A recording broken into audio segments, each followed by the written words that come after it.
people can go out and change the world if they have a model to emulate, and you're one of those models. She's a diehard Republican. LA GOP Central Committee member Elizabeth Barcohana. Elizabeth Barcohana. Elizabeth Barcohana. People want to feel like they're part of a winning team. The pinnacle of this dystopian nightmare. There is a formula to this. The Democrats have figured it out. I tagged him, I tagged Elon Musk, and that tweet went boom.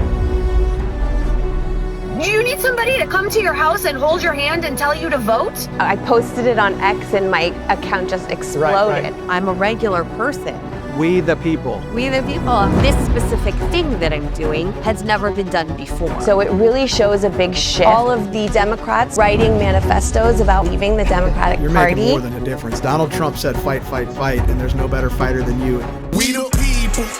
Why you quiet? It's time to stand up for the truth. And they coming for our kids, so who gon' stand up for the youth? Ay, and we know we win because Yeshua is the proof. Ay, we the people like Garcia, so that's no excuse. Elizabeth Barcohana is a force. Her dynamic approach and insightful commentary have made her a pivotal figure in California politics, demonstrating how one mom's voice can catalyze significant change and mobilize voters. Her authenticity and passion outshines so many because she knows exactly what it's like to raise a family these days, and we're going to get into that. Her followers, viewers, and listeners trust and relate to her because she is one of them, one of us, we the people. Elizabeth's impact on Los Angeles is seen, felt, and widely known. For example, she played a critical role in flipping enough seats on the Beverly Hills Unified School District Board to put California Teachers Association's influence in the minority. Elizabeth's leadership also paved the way for Milken Community School to purchase the American Jewish University campus. As a result, the campus will continue to be used for Jewish education for local students. Elizabeth was a public school kid who went on to graduate from UCLA and USC Law School. Her LA roots run deeper than anyone. When she's not saving California, she's raising her 4 children alongside her husband. Elizabeth, what's up? Hi. Thanks for having me, Gates. I'm really excited to be here today. Yeah, that's a robust intro. So we've got a lot to cover. But before we dive into kind of the real specific work you're doing, a lifelong Republican from LA. Tell me how that happens. I know your dad was a founding member of the Republican Jewish Coalition, but you don't meet a lot of lifelong Republicans coming out of California. Well, first of all, there's more Republicans in California than in any state in the nation. So we are here. And I actually didn't officially join the Republican Party until we got killed in the 2022 midterms. And I felt like I needed to go further and actually change my registration, which I hadn't done since I first registered to vote as an independent when I was 18 years old, which is very common. Because people think that as long as you're voting the R, then that's enough. But as we can talk about this later, as I got more involved in the party, I realized that actually was an incorrect way of thinking. But back to your question about how I became, how I grew up conservative and became that as an adult. The answer is I come from a very traditional family. Each one of my parents come from a very traditional family where the family and our Jewish religious rituals were the center of our lives. And not only the center of our own lives, but everyone in the community around us. And so it just reinforced on itself. And as I, became an adult, it also inoculated me from a lot of the liberal influences that, you're just subjected to living in California or growing up in any, blue city. I would hear a lot of the, just the liberal narrative, but I never really agreed with it inside. I also was very blessed to go to public school, when our public school systems weren't controlled forcefully by the California Teachers Union, where we were actually educated.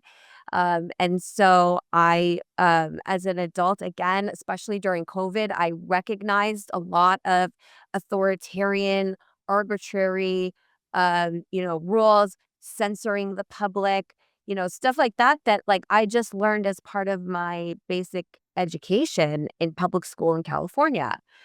Um, and of course, I grew up that learning that, when you get married, you look for these same values in the person that you're going to marry. And luckily, I did. I did that. I listened to my parents, and my husband also feels the same. And so in our household, we are passing all those values onto our children. And I think, that also helps me in my work because he understands what I'm doing. He's very proud of me. He's very supportive of me. Uh, I resigned from the law firm that I had been working at for 17 years since I graduated college since I graduated law school, in order to pursue this new political journey for me. So I think all of So, that has provided this foundation, from my parents to my education to my spouse, to enable me to and reinforce my belief system, that this is the right way. We are living a very happy life in a very strong community, and we're raising our children in that. And I see the value in all of it, and I want to protect it.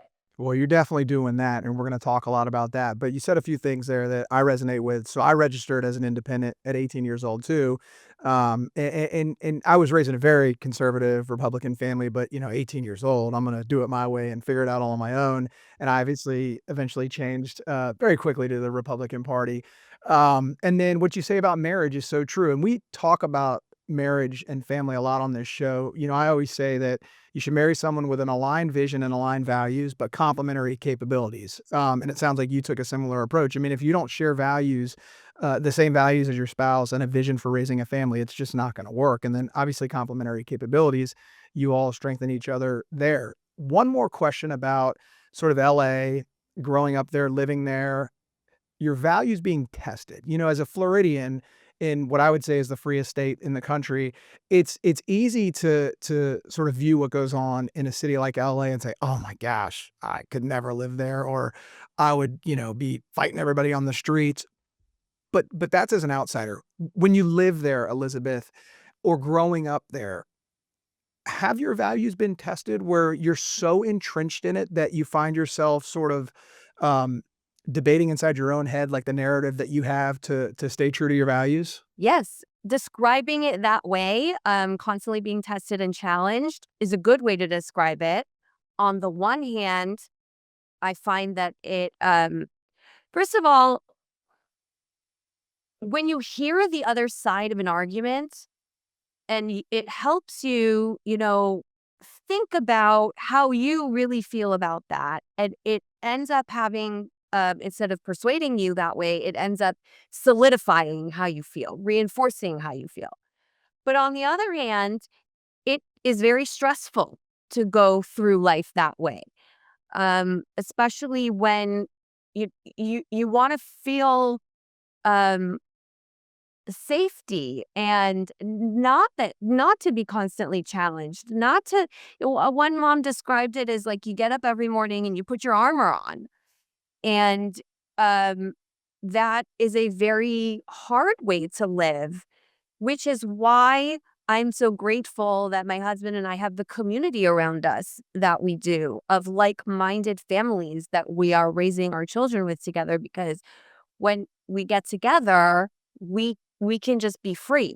We can be ourselves. We can, speak freely. We all pretty much are aligned. And when we go out into the larger community, um, that it is difficult. Yeah, there's probably something to be said about being a conservative, being a Republican in your environment, your values are almost tested so much more to the extreme that it sort of hardens them, sharpens them. It actually makes you maybe more conservative. You're actually able to apply them in an unfriendly environment, which probably makes them stronger values in a way. All right. So you're joining us today as the expert on voter registration. I mean, for my money, what I've done on research on this issue, there's no one like you. And I learned a lot about voter registration when I researched your story for this episode, when I met you, when we talked. So much I didn't know. And you have a way of articulating the issue like no one I've seen on most issues, not just this one. So I want to talk a lot about voter registration. I think it's fascinating. I don't know that I would have said that a month ago, but I think it's fascinating after learning and following your story. So maybe tee it up around Project 460 KLA. Tell us about that. Well, let me start at the beginning about how I came to understood how important voter registration is. Before I was a part of the party, I was like an outsider in the grassroots, fighting for parental rights, fighting to get the schools open and the masks off the kids and the vaccine mandate off the table for the state of California. And I was so frustrated at some of the things that I was seeing going on in terms of party infrastructure support for what the parents were trying to accomplish. And I didn't understand it. And then once I figured out that the path to victory in California is through the party and you cannot win as an outsider. It's not possible. No, like the Donald Trump model is not possible in California for a lot of reasons. So I realized that you had to come into the party. And so that's where I went. I started, figuring out who I knew that was part of the party, reaching out to them. I got invited to a meeting. It was an open meeting. It was November of 2023. And I showed up and it was a huge meeting. There was like over 100 people there. I had no idea I didn't even know that a county Republican Party even existed, let alone had meetings of over 100 people once a month. So I show up to the meeting and then I started to go to more meetings.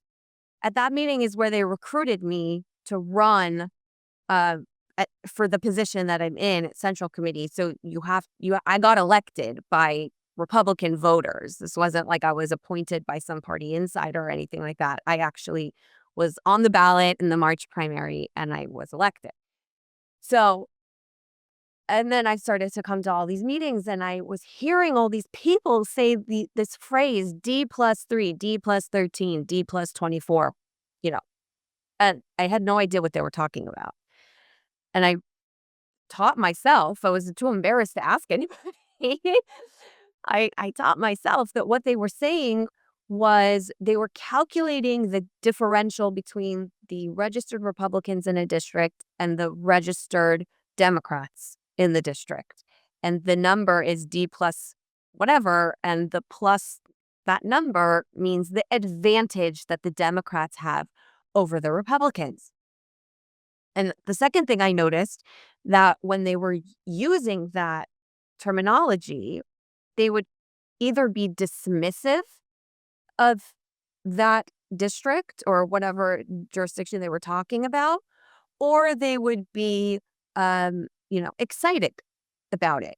So the bigger the number, the more dismissive the attitude, and the smaller the number, the more attention they were giving it. And so from listening and learning, I realized that, and now looking back on it, this is so obvious, but it's not obvious to a lay person who doesn't know how they talk or think. But basically, they give their attention and limited resources to the districts that have the smaller differential. Obviously, because that's where your chances are better. And so it doesn't matter usually it doesn't matter how talented your candidate is. If you're running in a district where the Democrats are so, when they outnumber the Republicans so much, then they can't, it's so difficult to win. And if you're choosing between a district where it's really hard to win and it's going to take, millions of dollars to compete against the Democrat, you're going to go for the one that's more likely to win, right? You're going to focus your attention on the one. Okay, so now this is how they develop the map of targeted seats. And the targeted seats that they identify are the ones where it's competitive. So this is where voter registration comes in. It's the primary, it's not the only, but it is the primary data point that they look at in terms of what the targeted seats are going to be and where they're going to devote resources. And this is not just the party that does it. This is all the PACs. This is the candidates. This is the donors. When you want to ask for money, the first thing that a experienced donor is going to ask you is, what is it, D plus what? Like that's the most important. It's the thing that I hear talked about the most. That's determinative about what's going to happen in that race. Are you going to get support or not get support? And people who run in the seats that are not competitive are still very important because they're first of all, they're showing up for the Republican constituents that are in that district that want to vote for a Republican. They want a Republican option. Second of all, they potentially, box out another Democrat because we have a top two in California, which means that like our primaries for these lower offices are not separated. So we could end up with two Democrats running in a race if there's not enough Republicans. And sometimes Republicans don't even want to run in districts like that. That happens. And then our voters get really mad that Republicans didn't put up a candidate for them to vote for. But the reason that happens in the first place is because voter registration is so low. So that brings me back to 460K. So because I know how important voter registration is, and because of my own experience, like me and you, when we first registered to vote, we registered as independents, even though we vote Republican. And even my husband, when he registered to vote, he registered as a Democrat because for a lot of reasons. But, he was applying to medical school and, he wanted to, we have a Jewish immigrant mentality is you want to assimilate and you want to hide yourself because of experiences in other countries where we came from. So even though they may not vote that way, they would register that way because that's public information and they want to, assimilate or appear assimilated. So my husband was a registered Democrat, even though he doesn't vote that way. So I noticed that there were probably a lot of voters in California who were not being accounted for in this very important data point. During the 2024 election, I was watching our turnout numbers, and I was doing that because I was trying to help, encourage turnout and get people specifically to vote early. That's what we were working on. And I knew that Republicans in LA County weren't pulling their weight. And so then after the election, I was waiting for the numbers to come in to do an analysis of it. And I asked, and this was all live, like on Twitter, on X. And, you can see this exchange between me and Cole Patterson, who is the guy who does the data at the California GOP. And I asked him how many total how many people in LA County in total voted for Donald Trump. And he responded that the answer was 1.1 million.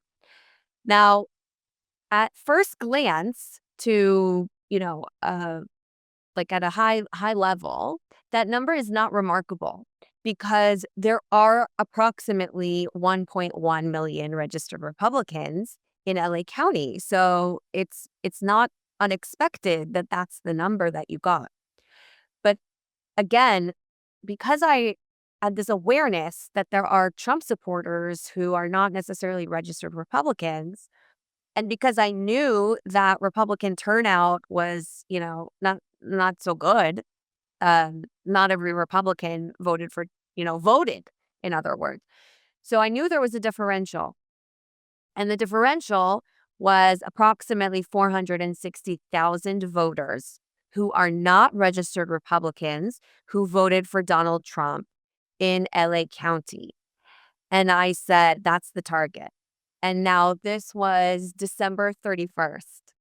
And I posted my New Year's resolution is to, reach out to and re-register all of those 460,000 Trump voters in LA County. And I copied Scott Presler, who we know each other. We've met before. I'm a donor to his organization. We've met at various things. So I'm not a stranger to him.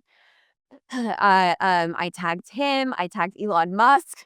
I tagged a bunch of people. And that tweet went boom. Like that post went boom. And it exploded. And not only did Scott Presler respond, but so did Elon Musk. And I was like, okay, great. Now I really got to deliver on this. Yeah, you kind of threw yourself to the wolves there, and right? they bit. Like, what have I done? So I let mean, me ask you something, Elizabeth, because this is I want to ask you this, and I think this is the right time to fit this in. So I think people think that okay, the 400,000+ people voted for Trump. Who cares how they're registered? They voted for Trump. They did what we wanted them to do. They aligned with us. But by the way, your social media is excellent. Your X feed, I mean, your Instagram's great, but your X feed is just so informative on these issues. It's just how I've informed myself on these issues. You talk a lot Oh, on wow. there about how the registration part is so important. It actually puts pressure on candidates running when they see the registration numbers for a party going up. You said that something like, I'm quoting you, like the registering is the tide and showing up to vote is the wave, and how they work together. So it's foolish for people to assume that just because voters are voting the way, we want them to, that it really doesn't matter if they're registered. Why is that foolish? It's a great question because everyone asks it. It's everyone's initial. I thought that. It's not unusual or completely irrational way to think about it. The idea is if you're going to show up to vote, and it's the same concept with early voting, same exact. If you're going to show up and you're going to vote for the Republican anyways, why does it matter when I vote, how early or late? And why does it matter what my registration is? These are the most common questions. And on X, when I post about this subject, I always try and put, Project 460K LA at the top. So first of all, it makes my feed easier to search when people want to go back and reference this information. But also it's, separate from my other political commentary on other subjects. There's many aspects to this answer. I'll give you a few of them. Number one, it creates a momentum. So just a few weeks ago, we got the latest report from the Secretary of State on the changes in registration from the election, basically, like the week before the election, up until February 10th, which is post fires in California, which also had an impact.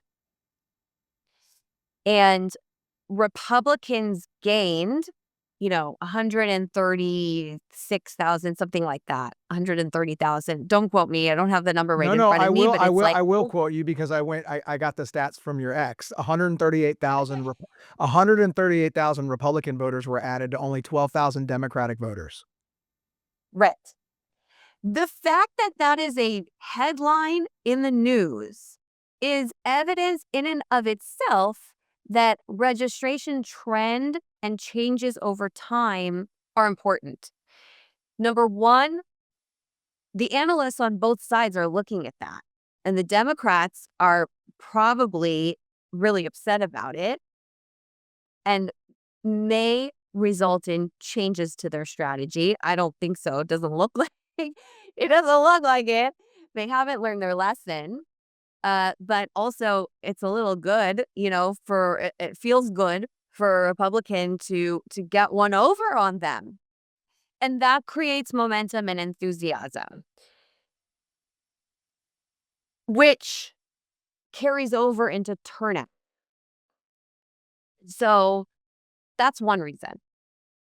And that's what I was talking about, the tide that carries the wave. The tide is like this energy and enthusiasm you have, kind of the undercurrent that's going on in your party. Democrat approval rating is falling. Donald Trump's approval rating is the highest it's ever been. That is the energy that feeds the wave. The wave is the election. But the energy underneath that wave is what we need to build going into, but if we wait until this, first of all, summer, everybody's checked out. So basically you have whatever is going on in your primary, which there is a huge problem with turnout there. Everybody's checked out in the summertime. And then you basically have September and October. And by beginning of October, ballots are out. So you really have this very short window of the campaign season for the actual candidate. And the energy that you have to build has to come in the prior 2 years. You have to be working on that. And the more energy you're building and building and building, the more energy will feed the wave at the end. Okay, so energy and enthusiasm is one, and that's really important. Number two is, let's say, like, we're in a blue state and we have a lot of deep blue districts, obviously, congressional and state legislature. The districts that have the lowest Republican registration have coincidentally elected the most far left extreme liberals possible. And what that means is they have political capital to spend on these crazy laws like what Assemblymember Zabur did a few weeks ago with trying to eliminate the Castle Doctrine from California and limiting the right to self-defense in California. And the public reaction to that was so strong and severe that he had to withdraw the bill. But someone like him he has the political cover to be able to introduce something like that because he knows he's safe. There's less than 10% Republican registration in that district. He was elected with, 70 or 80% of the vote. Same thing with all these congressional candidates and congressmen who say these outrageous things. They can get away with it because they know that they're not going to suffer for it at the ballot box. So when you increase your Republican registration, and notice that I'm not talking at all about independents. So I have thread after thread about why independent registration makes you actually irrelevant, not makes you more important, which is what people think, because people are thinking, oh, we're competing for the independent vote. That's not what's going on. That is a misconception. By not adding as much as you can to the Republican registration, no matter how small it is to begin with, but by not adding to it, not creating an upward trend, you don't have your elected official, who is a Democrat, obviously, doesn't have any incentive to moderate. So that's another reason why your registration is important. And the third very important reason is that the candidates and the party communicate to registered Republicans. It's very, very expensive to find the conservative leaning voters among these millions and millions of registered Democrats and independents. They don't have the resources to do that. Even, just me looking at what it may cost to create a education campaign to find those voters is very expensive. And they don't have the resources to do that on a large scale. Maybe they do for a little bit, like one zip code or something like that in their district that they're running in.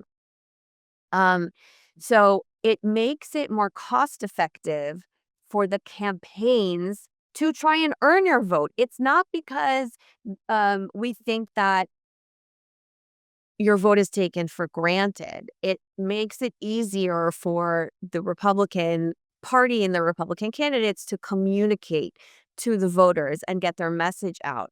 And it also frees up resources for them to go after a lower propensity voter that they may be able to, catch in the net, rather than having spent it on you who already was going to vote for them.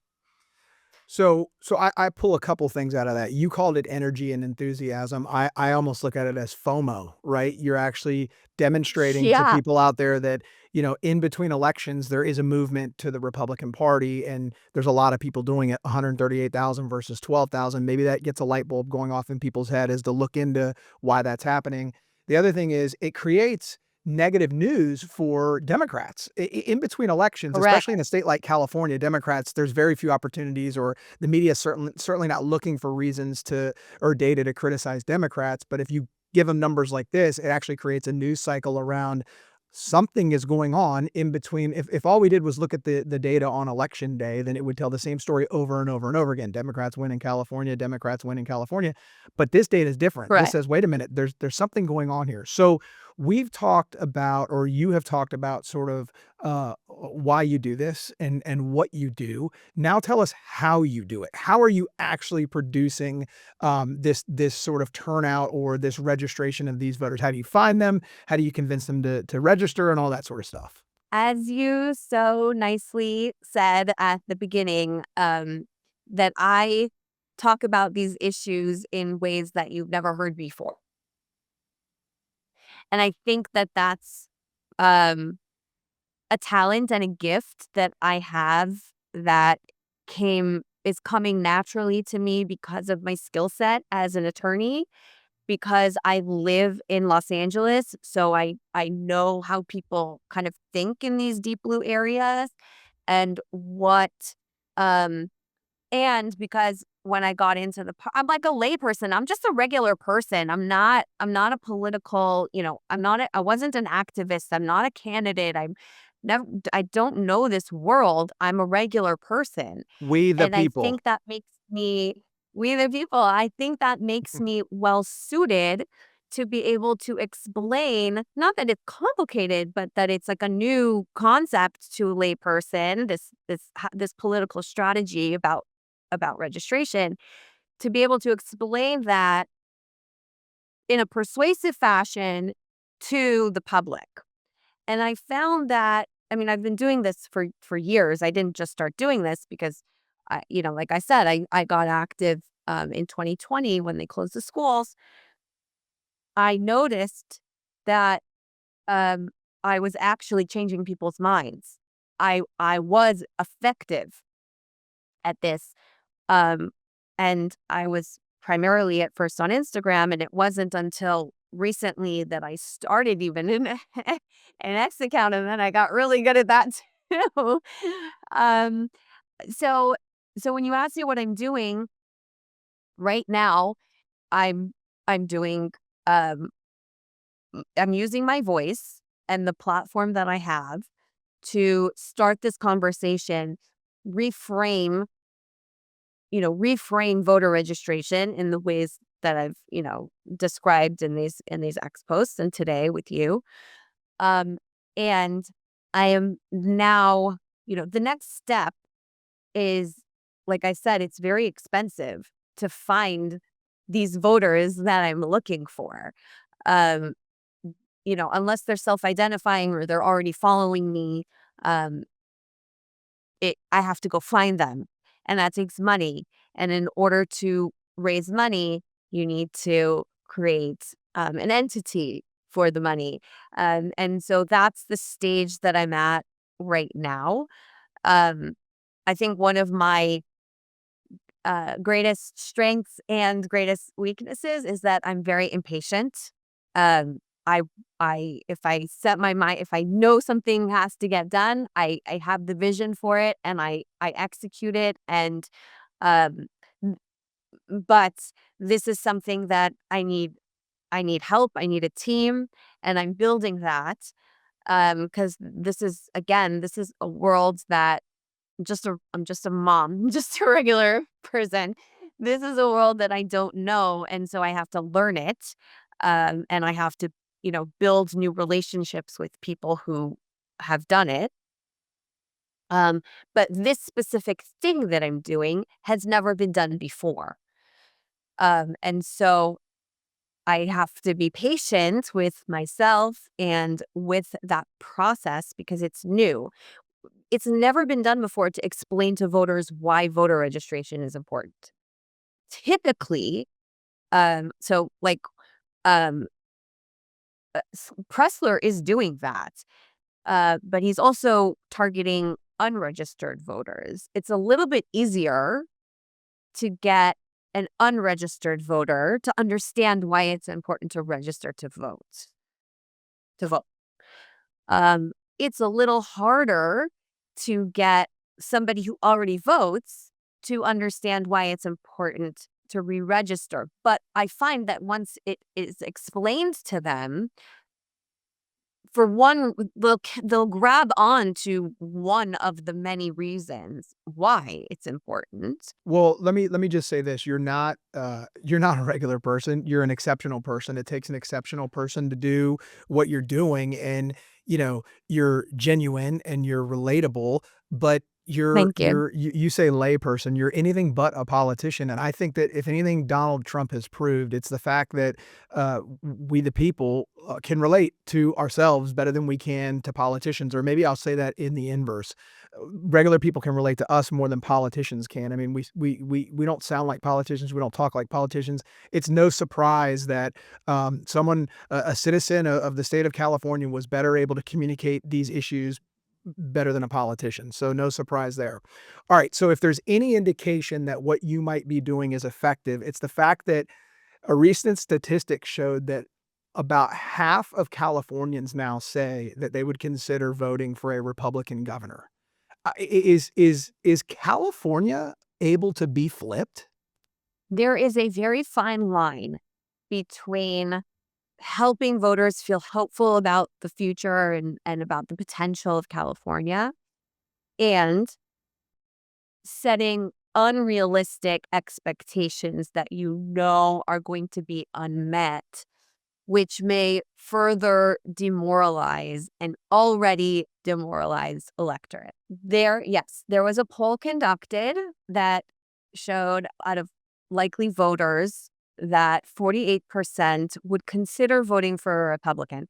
The same firm that did that poll also did a poll in LA County right after the fires, which showed that 42% of people in LA County would consider voting for a Republican.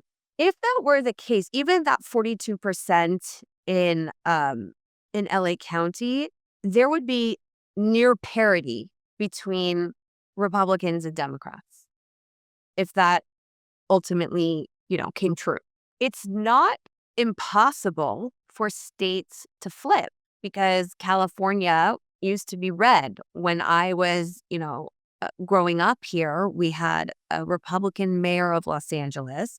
When I graduated, when I was, I don't know what year Schwarzenegger was, I was still in, I don't know, high school, I think. We had a Republican governor. We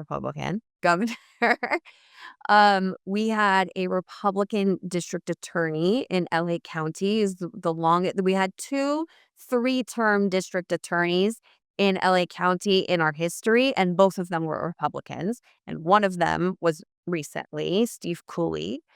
And then we elected a new DA in this 2024 election, who just 2 years ago ran in a statewide election for Attorney General as a Republican. So it's possible that California eventually flips back to red. The issue, and that is the mood of the voters, that the mood of the voters is very fed up. The issue that we have in California is the Democrat machine is so significant, so powerful. You saw it on a national scale with Joe Biden, that they had 4 years of a weekend at Bernie's for president. Then he flopped at that debate, and then they replaced him with a candidate without an election. The machine here is so powerful at not only, funding their candidates, but harvesting ballots and the messaging that they can get out to their voters, the infrastructure that they have here makes it really, really difficult, even when the voters are on our side. And so I think that the change and the trend is definitely moving in the right direction. Now, let's say, and it also depends on who the candidates are going to be. That's going to be a main factor. If Kamala Harris decides to run for governor, it completely changes, the field. So the governor's race right now is kind of, on hold about whether it really is possible to flip the state in that sense. But there are many competitive congressional districts and state legislature districts that are competitive in California. Many. We have the most in the country because we're such a big state. But, it's not true that every election is going to be lost to the Democrats. In Pennsylvania, just earlier this week, 2 days ago, Republicans lost in a red district in a state election, state legislature election by 500 votes. We have that here in California too, in blue districts. We have blue districts where the Republicans lose by 500 votes for assembly, 187 votes. We lost one of our congressional seats in a blue district by 187 votes. And what makes me crazy about these close elections is the number of Republicans who didn't vote. We could in every close election, even in California, we always have enough Republicans to cover the spread. And Republicans say, I don't want to vote, or even I don't want to change my party to the Republican Party because the Republicans are basically Democrat light. That's what we call them sometimes. These establishment rhino-y Republicans. They adopt certain Democrat positions, typically Democrat positions, especially on social stuff, because they say that that's what we need to win. We need to move left to win. I don't agree with that. I think that if we were more effective at galvanizing our Republican base to turn out, that we would win. And you don't galvanize your Republican base by becoming more like the Democrats.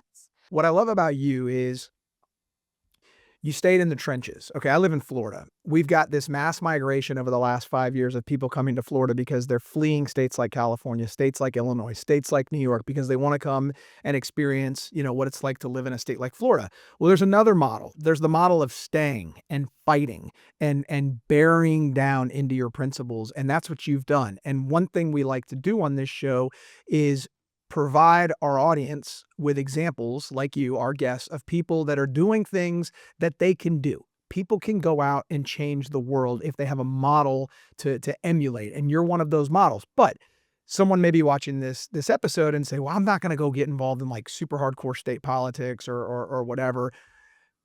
I know from experience and from talking to enough people that the best place to get started is also one of the best places where you can have the most impact. That's at the most local of local levels. And you have good Yeah. examples of that. You are literally recruiting people to be a part of the neighborhood council. I mean, it doesn't get Yes. more local than that, but that is actually where it all starts. And that's where you can be the most effective. So talk to the audience a little bit about how to get off the couch and get involved at the local level and how important the local level is.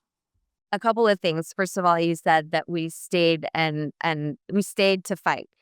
So part of that is because our roots are so deep in Los Angeles, we didn't want to pick up and leave. And also, my husband is not in a business where he could just pick up and leave and start over in another state. Trust me, we had the conversation when Governor Newsom announced that there was going to be a vaccine mandate, and like our oldest child, let's see, in 2021 was 7. And I was crying to him, like, what is happening? We have to leave. And we couldn't. We couldn't. That's number one. Number two, I firmly believe that California is the front lines. And I firmly believe that if you don't fight, whether you want to call it evil or bad ideas or, whatever name you want to give it, if you don't oppose it, it grows, it spreads. So red states are not necessarily safe from this if Governor Newsom becomes president in 2028, God forbid. So California is very important to the whole nation. They don't say as California goes, so goes the nation for nothing. Like Right. that is a very fundamental expression in American politics, and because it's true.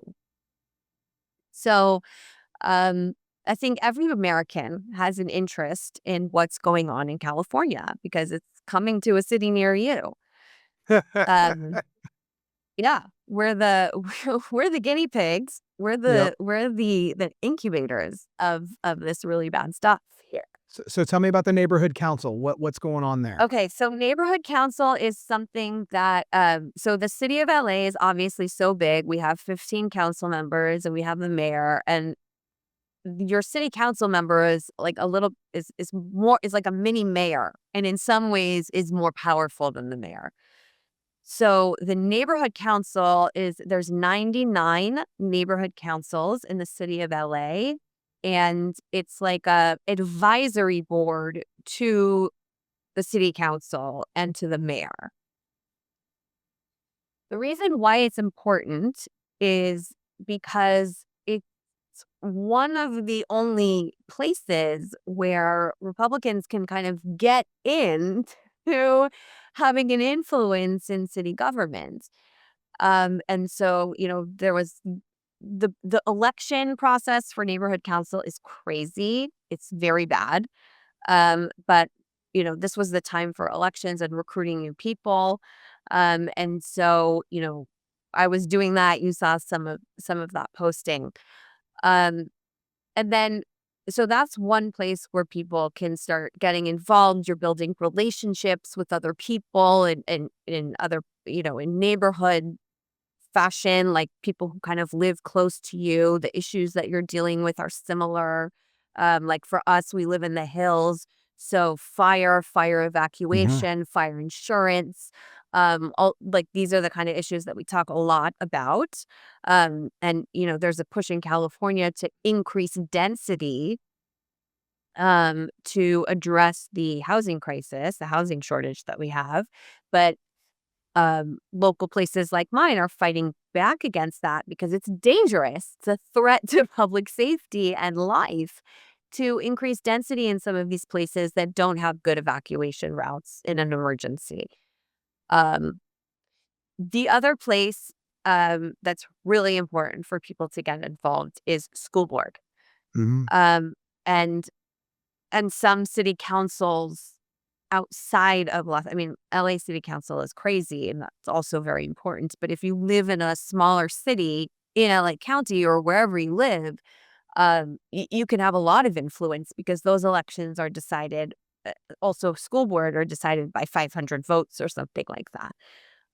And so there's those are the small races that are definitely important for people to start getting involved in. Those are where the decisions are being made that sometimes go up into, the state level stuff. It's going to impact you most directly. What's more important than impacting the school that your kids go to or may go to one day?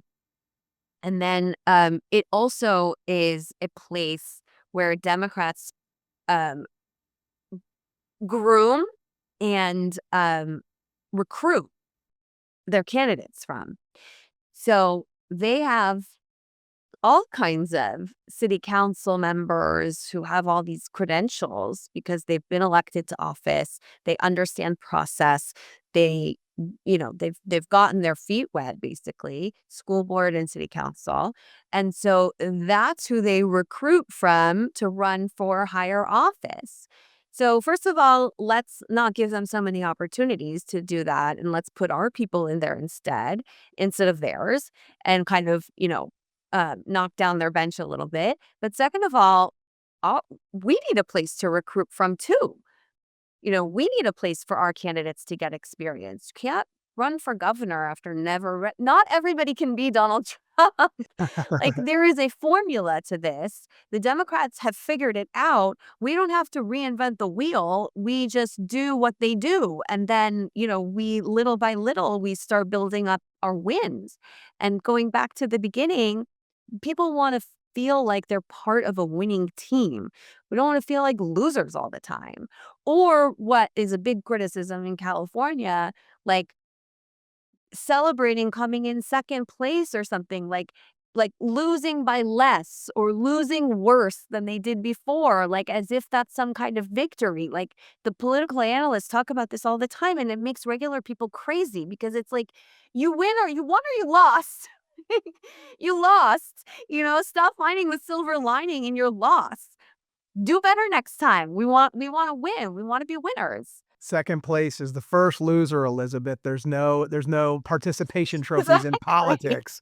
All right, I want to read a quote from you and then ask you a question. This is your quote. "I believe that Jewish values obligate us to participate in the civic and political process in America, not only to protect ourselves and Israel, but in service and gratitude to America at large for the lives we are so blessed to freely live."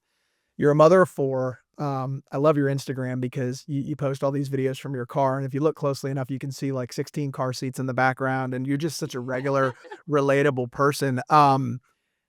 You've already had an incredibly successful legal career. What how did you get involved with the GOP? Was there a specific moment where you said, "You know what? I'm doing this"? So between 2020 and 2022, when I was getting involved in I understood that what was going on during COVID was political. I understood the influence of the teachers unions closing the schools and making it so slow to reopen and imposing these arbitrary, things that were really designed for control and uniformity, and couldn't specifically controlling the private schools who were the competitors to the public schools so that the public schools won't lose students, so that the unions don't lose, funding and stuff like that. So, I understood that dynamic. And so what I was doing at that time was educating the people around me through social media and the people who respect my opinion about these connections and about how, the next election is coming up. We got to vote these people out. And then when the 2022 primary was coming up, people were asking me, who do we vote for? And so I started creating these like mini voter guides. And the 2022, and of course, I'm like recommending all these parents who are running for office against all this COVID stuff. And the party wasn't endorsing them. The party was endorsing someone else or their insider, like, their establishment person, or wasn't making recommendations in the race and stuff like that. And so the parents, like every single one of them lost in the primary. And then, we went on to the general. And through that experience, that's when I realized the path to victory, is exclusively through the party. So that was in 2022. And um, then the next event was October 7th, 2023. And what happened in the days after that was I realized that maybe 50% or so of the network of people that I had built during the COVID time, like, the activists and stuff that we were working together against the pandemic policies, uh, were actually virulent anti-Zionists, and were it was shocking and scary, and it was a wake-up call for me about this issue, and it elevated in my list of priorities, and I became worried about that influence coming into the Republican Party itself, because it already was in the Democrat Party, obviously. We knew that. But I didn't really see that among my Republican allies until October 7th. And so that was also one of the motivating factors for me going to a Republican Party meeting. So my first Republican Party meeting was in November, just a month or so later, 5 weeks later. And it was at that meeting that I was recruited to run for Central Committee. The chair at the time, Tim O'Reilly, came. I went to that meeting to introduce myself to him in person. And we talked afterwards, and he said, "Do you want to run for Central Committee?" And I said, "Sure, what's that?" And I had no idea how the party was organized or set up. And so he kind of explained to me, totally undersold how much work it was actually going to be.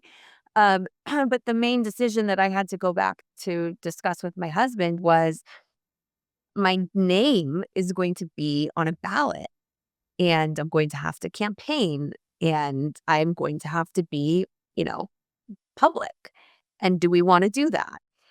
Um, and, he was, to his credit, and I love him so much, and I'm so grateful to him, he was supportive. And he's like, if that's what you want to do, like, let's do it. Okay. So we did it. And I took it very seriously. I spent money. I built a relationship with other people running, because it's the way it works is the top 7 vote getters win. And we had 12 people running. Some central committees don't even have 7 candidates running. The apathy is so low. So the apathy is so high in those areas of the county. But in mine, it was the most competitive. We had the most candidates.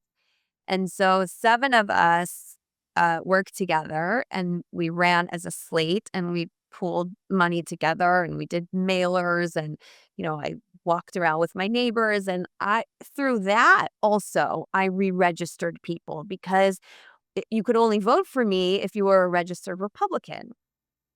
So a lot of my friends and family changed their registration so that they could vote for me, which was awesome. And then I came in third out of 12 running, I came in third, and the top 7 of us became the new central committee. And I was already made an alternate like throughout all that time. So I already was able to start going to meetings and participate, even though I wasn't a full member until just a couple months ago. Just in January was when the whole new committee was sworn in, and then we elected a new chair. So let me ask you let me ask you a question, Elizabeth. And this is important for our listeners and viewers. I think a lot of people, the motivation part's easy. Went through COVID, experienced some policy change in their life. We're like, man, I really want to do something about that, but they can't stomach the backlash. They can't. They don't want to consider the consequences, or they have considered the consequences, and they don't want to have to deal with that part of it. Have you faced backlash? Have you faced consequences? Talk about being a mother of 4, running for, Republican offices and doing conservative things in California, putting your name on ballots. That's got to come with some publicity that's not always fun. Or walk me through the thought process of, you talked about discussing it with your husband, but do you think about it as a mother and kids that are in school, and you're doing these things that probably maybe your tight inner circle aligns with, but maybe the greater society around LA doesn't? Yeah. So I definitely lost friends when I first started talking in 2020. Not even really about COVID, it was about BLM. So the moment that I actually really decided to become active, I know the day. It was June 2nd, 2020, when like LA was under curfew because they were burning down the streets, but like our kids couldn't go to school. And like they were allowed to loot, but the kids couldn't go to school. And I just it was enough. Like I had it up to here. And so I started, and then the black squares, and, companies were getting extorted if they didn't, make some kind of, show of the support for BLM. And then, of course, we know BLM was a complete grift. Like, obviously, we could see that from those who were clear sighted could see that from the beginning. But then, it all came out. Obviously, they basically, grifted all these millions of dollars and did nothing. They did nothing for the Black community. It was counterproductive, in fact.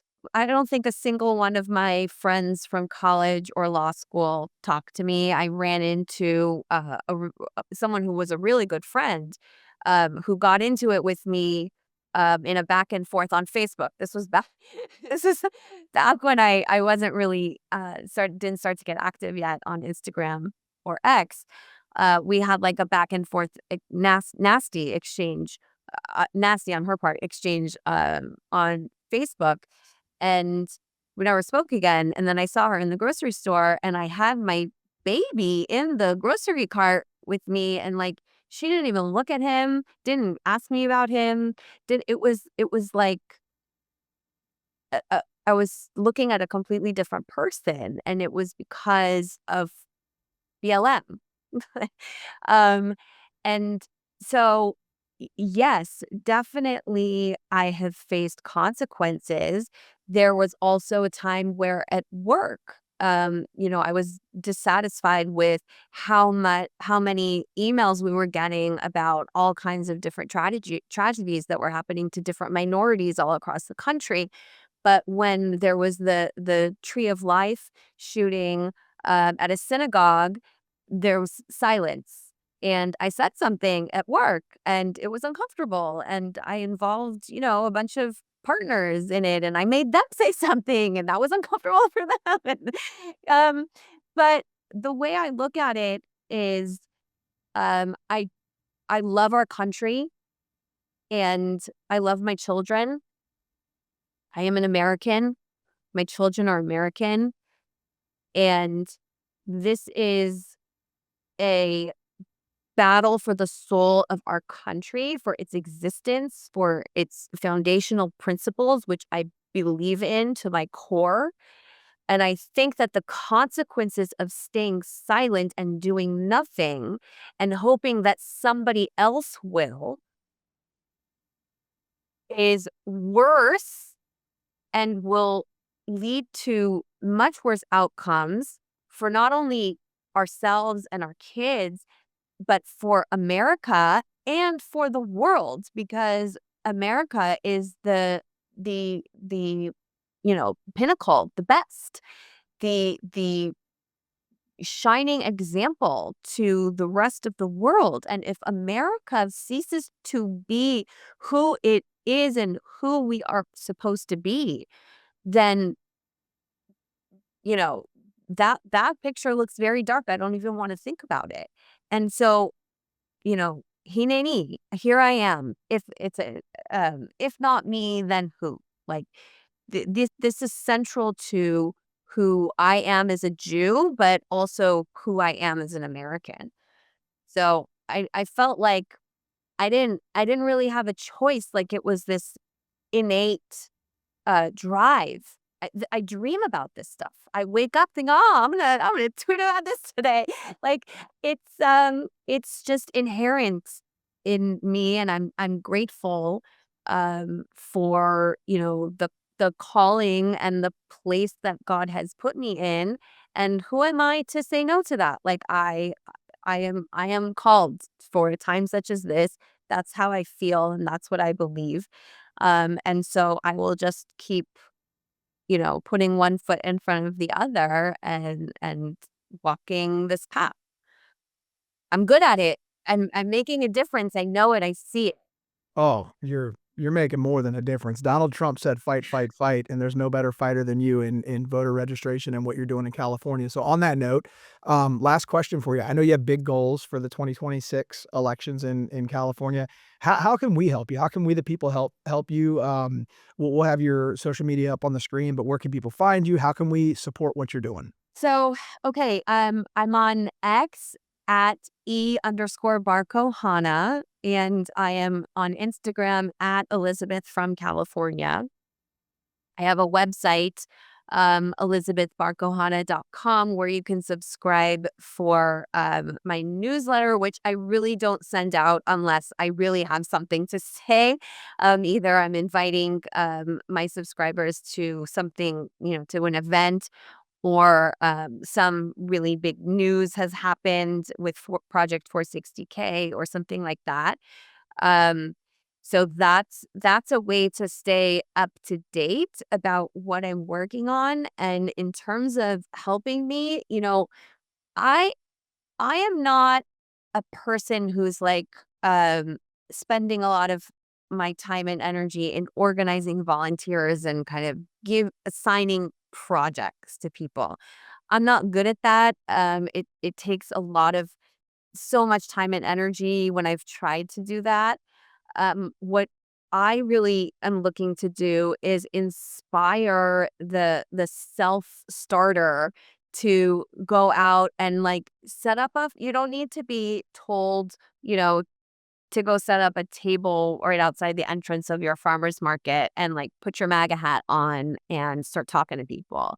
You don't need anybody's permission to do that. And that's how Scott Presler got started. He just went and set up tables like gas stations and truck stations. And, nobody told him to go do that. He just did it. And that's like, you can just do things like you can start a local neighborhood conservative, group chat. And that can be your way to become, they call them precinct captains, where you're like basically the go-to person for when there's an election or they need to call up volunteers in your area. You can use the Turning Point Action app or the Early Vote Action app.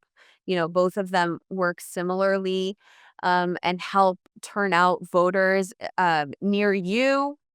And also in these special elections, you can help. And that doesn't even require you to go out and do anything. Like, you can just do it all from your phone. And if you want to be like a door knocker or a volunteer for a campaign, there are so many opportunities to do that. You can just, contact your county party.